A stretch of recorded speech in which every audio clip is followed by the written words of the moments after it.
اللہ اللہ اللہ اللہ اللہ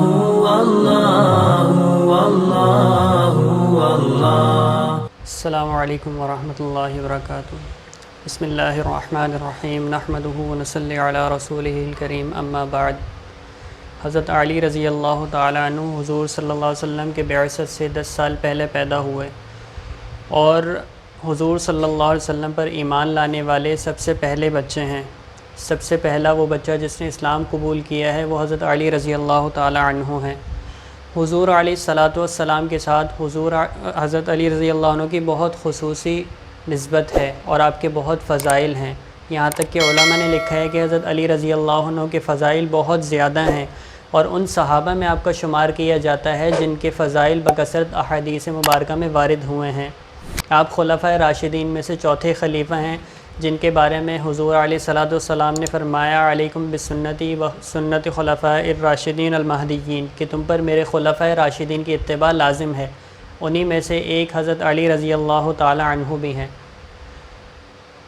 پہلے حضرت ابو بکر صدیق رضی اللہ عنہ، دوسرے حضرت عمر رضی اللہ عنہ، تیسرے حضرت عثمان غنی رضی اللہ عنہ، اور چوتھے حضرت علی رضی اللہ عنہ ہیں۔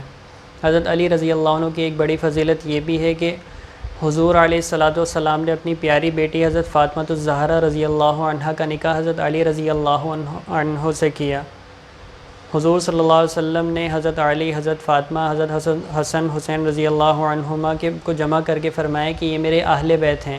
تو جہاں حضرت علی رضی اللہ عنہ حضور کے صحابی ہیں، جہاں وہ ایک خلیفہ راشد ہیں، اسی کے ساتھ ساتھ حضور علیہ الصلاۃ والسلام نے ان کو اپنے اہل بیت کا بھی حصہ قرار دیا۔ حضور علیہ الصلاۃ والسلام کو حضرت علی رضی اللہ تعالیٰ عنہ سے بہت زیادہ محبت تھی۔ تو حضرت علی رضی اللہ عنہ کے فضائل اس وجہ سے بھی ہیں کہ آپ ایک صحابی ہیں، اس وجہ سے بھی ہیں کہ آپ ایک خلیفہ راشد ہیں، اور اس وجہ سے بھی ہیں کہ آپ حضور علیہ الصلاۃ والسلام کے اہل بیت میں سے ہیں۔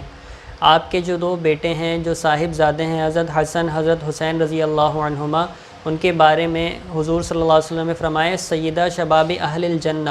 حضرت علی رضی اللہ عنہ کے بارے میں فرمایا کہ ابوہما خیر منہما، کہ ان کے جو والد ہیں ان کا درجہ ان سے بھی بڑھ کر ہے۔ تو حضرت علی رضی اللہ عنہ کے مقام اور مرتبے کا اندازہ اس بات سے لگایا جا سکتا ہے، آپ کا خصوصی وصف، خصوصی امتیاز وہ آپ کی شجاعت اور بہادری ہے۔ آپ بدری صحابی ہیں۔ حضرت غزوہ بدر میں حضرت علی رضی اللہ عنہ نے اپنے دشمن کو دعوت مباشرت دی، اس کو مقابلہ کیا اور اس کو قتل کیا۔ حضور صلی اللہ علیہ وسلم کے ساتھ تمام غزوات میں شریک ہوئے سوائے غزوہ تبوک کے، اور غزوہ تبوک میں اس لیے شریک نہیں ہوئے کہ حضور صلی اللہ علیہ وسلم نے ان کو بچوں اور عورتوں پر نگران مقرر کیا۔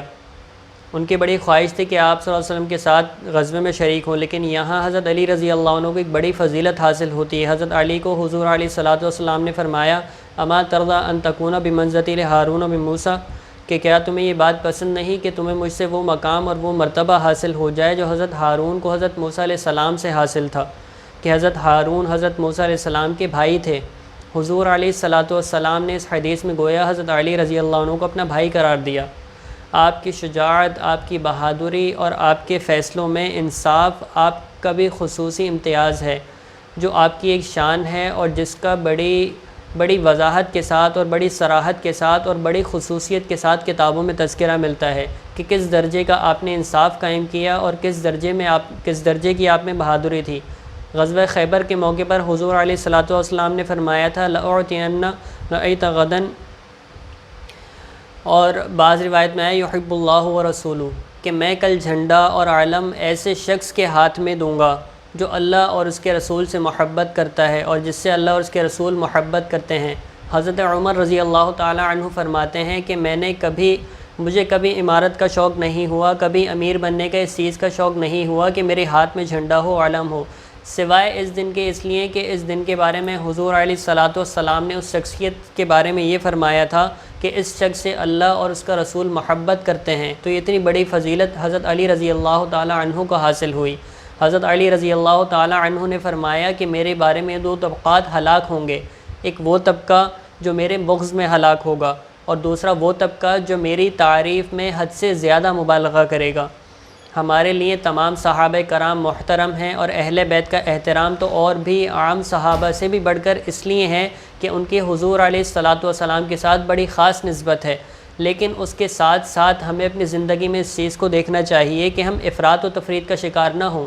خود حضرت علی رضی اللہ تعالیٰ عنہ کے دور میں جب حضرت علی رضی اللہ عنہ کو معلوم ہوا اور کچھ لوگوں نے حضرت علی رضی اللہ عنہ کو خدا کہا، کسی نے رازق کہا، کسی نے مالک کہا، حضرت علی کے بارے میں ایسی باتیں کرنے لگے کہ یہ ہمارے رب ہیں، تو حضرت علی رضی اللہ عنہ نے ایسے لوگوں کو قتل کروایا اور ایسے لوگوں کو صفحہ ہستی سے مٹوایا کہ جو لوگ اللہ کی توحید میں کسی اور کو شریک کرتے ہوں، ایسے لوگوں کو حضرت علی رضی اللہ تعالیٰ عنہ نے برداشت نہیں کیا۔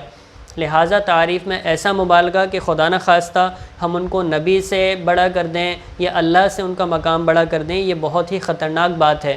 ہم ان کا احترام بھی کریں، ان کی شجاعت، ان کی بہادری، ان کے انصاف کے واقعات اپنے بچوں کو بھی سنائیں، بڑوں کو بھی سنائیں، سب کو سنائیں، اور ان کو اپنے بچوں کے سامنے ہیرو اور آئیڈیل بنا کر پیش کریں کہ یہ اصل ہمارے ہیرو ہیں جن کی ہمیں تقلید کرنی چاہیے۔ 17 رمضان المبارک یا 21 رمضان المبارک کے بارے میں آتا ہے جس دن حضرت علی رضی اللہ عنہ کو عبد الرحمن ابن ملجم نے شہید کیا، تو 17 رمضان کی بھی روایت آتی ہے اور 21 رمضان کی بھی روایت آتی ہے۔ 17 رمضان شب جمعہ تھا۔